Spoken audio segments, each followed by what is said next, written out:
বিসমিল্লাহির রহমানির রহিম। আজকে আপনাদের গুরুত্বপূর্ণ একটা বিষয় সম্বন্ধে জানাবো, যেটি হচ্ছে সময় সম্বন্ধে আপনাদের একটি সুন্দর ধারণা দেব, যেটা আমরা এখনো অনেকে জানি না।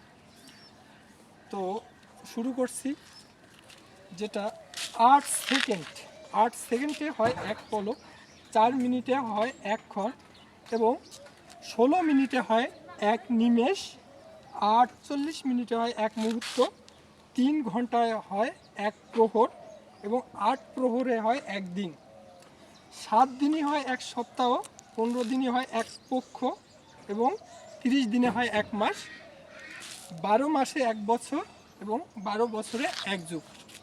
তো সুপ্রিয় ভিউয়ার্স, আপনাদের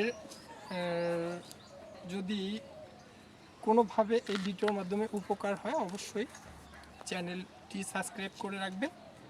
সবাইকে ধন্যবাদ।